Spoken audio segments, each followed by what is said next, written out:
नमस्कार, मैं रंजीत सम्राट, आप देख रहे हैं ऑन न्यूज भारत। इस वक्त हमें मुंगेर लोकसभा क्षेत्र में हमारे साथ हैं बिहार के जाने माने कद्दावर नेता जय नारायण राव, जो मुंगेर लोकसभा क्षेत्र में लगातार घूम रहे हैं, टहल रहे हैं और लोगों का मूड भी जान रहे हैं। हम जानते हैं कि लोगों से मिलने के बाद उन्हें मुंगेर लोकसभा के लोग के बारे में क्या जानकारी मिली, क्या हो रहा है मुंगेर लोकसभा में, लोगों का मतदान का रुझान किधर है, मूड क्या है, इन तमाम मुद्दों से आपको रूबरू कराते हैं जय नारायण राव से। चलिए, क्या कहना चाहेंगे जय नारायण राव जी? इसके पूर्व जो चुनाव हुआ है विधानसभा का, इस बार लोगों ने बहुत नज़दीक से देखा कि ये जो ललन सिंह जी के बरादरी के लोग हैं, जिसे हम लोग मनुवादी सोच के लोग कहते हैं, इन लोगों का जब भी वोट करते हैं तो इनका समाज अपने समाज को वोट करते हैं। इनको पार्टी वार्टी से कोई लेना देना नहीं है। ये इस ढंग का ट्रेंड लोगों को करा चुके हैं, जिसका पिछड़े दलितों और आदिवासियों पर इसका बड़ा बुरा प्रभाव है। इसलिए कि चाहे सवाल हो भागलपुर का, चाहे सवाल ये आपका ये जमालपुर का, या फिर लखीसराय का, सभी जगहों पे जदयू के लोगों को इन्होंने सीधा डायरेक्ट किया कि अपने समाज के लोगों को वोट करना है।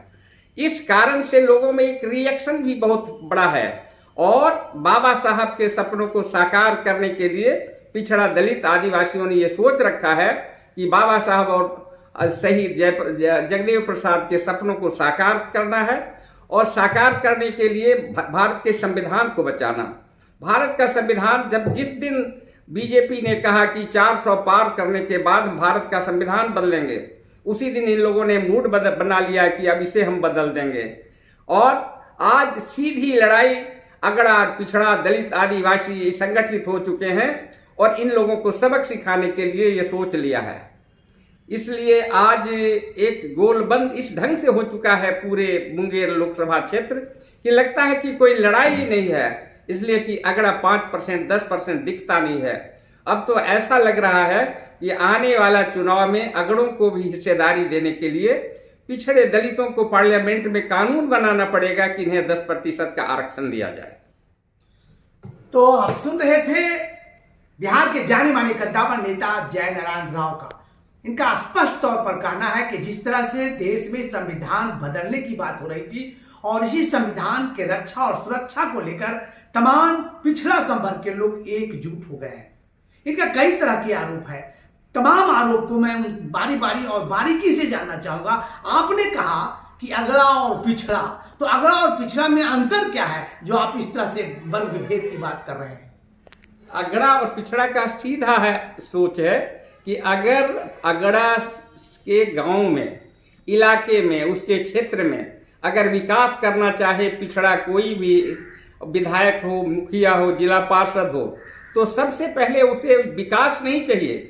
विकास के कार्य में जो हिस्सेदारी है, विकास की ठेकेदारी है, उसमें जो आमदनी का, आय से जो आदमी का ये कहिए स्टेटस जो बढ़ता है, पढ़ने का, लिखने का, एक रोजगार के तौर पर, उस तौर पर ये कभी अपने गांव में विकास नहीं होने देना चाहेंगे, वरना वो अपने से काम करेंगे। लेकिन 90% नहीं, 98% पिछड़ा और दलित के गांव में ये लोग मनमानी ढंग से काम करते हैं, उसका कोई क्वालिटी मेंटेन नहीं करते हैं और ये कहते हैं ललन सिंह की मैं विकास कर रहा हूं लखीसराय, ये मुंगेर लोकसभा क्षेत्र का। साथियों, अगर ये 15,000 करोड़ का काम किया है तो 5,000 करोड़ इनके लोगों के पॉकेट में गया, यानी कि इनके देख रेख में 5,000 करोड़पति मुंगेर कमिश्नरी में बना है। आखिर उसमें टैक्सेशन किसका है? टैक्सेशन 90% हम पिछड़े दलित आदिवासियों का है। और अगर समृद्धि आ रही है, हालात अच्छे हो रहे हैं, रोजगार पैदा कर रहा है, आज कल के टाइम में एमएलए,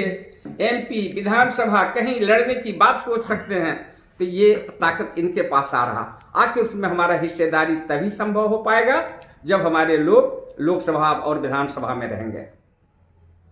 तो आप सुन रहे थे बिहार के जाने माने कद्दावर नेता जय नारायण राव का। इनका कहना है कि बिहार में जिस तरह का ट्रेंड चला है, संविधान बचाने का ट्रेंड चला है और इसी संविधान बचाने के दिशा निर्देश को मानते हुए मुंगेर लोकसभा में बदलाव का लहर है।